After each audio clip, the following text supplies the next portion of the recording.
Welcome to Don Media. Eluru జిల్లాలో నివాసముంటూ పశ్చిమ గోదావరి జిల్లాకు మకాం మార్చనున్న క్షుద్ర పూజల సిద్ధాంతి జ్యోతిష్యం పేరుతో చెప్పేవారిని అబద్ధాలను తెరడంతో కొందరు బ్లాక్ మెయిల్ నకిలీ మీడియా మాఫియా వారికి తన గారడి విద్యలతో మాయమాటలు చెబుతూ నువ్వే ప్రెస్ క్లబ్ కు ప్రెసిడెంట్ అవుతావు, నేను పూజలో కూర్చున్నప్పుడు అమ్మ చెప్పింది అంటూ లోపరుచుకుంటూ పలువురిపై అసత్య వార్తలు రాయించి సంబంధిత వ్యక్తుల నుండి లక్షలాది రూపాయలు డిమాండ్ చేస్తున్నారన్న ఆరోపణలు వినిపిస్తున్నాయి.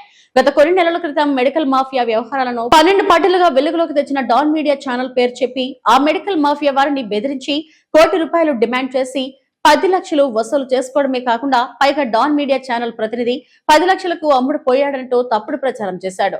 సీఎం చంద్రబాబు పిఎస్ గా నా శిష్యుడే అంటూ చెప్పుకొని తిరిగే సదరు నకిలీ సిద్ధాంతి అతనితో చెప్పి మెడికల్ మాఫియాపై దాడులు చేయిస్తున్నాను, చంద్రబాబు దృష్టిలో పెట్టాను, స్పెషల్ టీంలు రాజధాని నుండి బయలుదేరాయి, హనుమాన్ జంక్షన్ వరకు కైకరం వరకు వచ్చేసాయని 3 నెలల క్రితం వాకిన సొల్లువాగుడు ఏమైందని పలువురు ప్రశ్నిస్తున్నారు.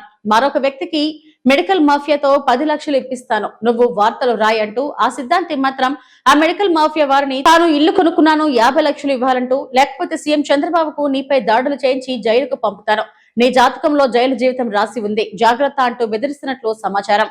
ఆ నకిలీ సిద్ధాంతి క్షుద్ర పూజలు చేస్తున్నాడని తెలుసుకున్న చాలా మంది అతను కొన్న ఇంటి సమీపంలో నివాసాలు ఉండడానికి భయపడిపోతున్నారట. మరికొందరు కొనుగోలుదారులు తమ అడ్వాన్సులు వెనక్కి ఇవ్వాలంటూ ఆ బిల్డర్ పై ఒత్తిడి తీసుకొస్తున్నారని అంటున్నారు.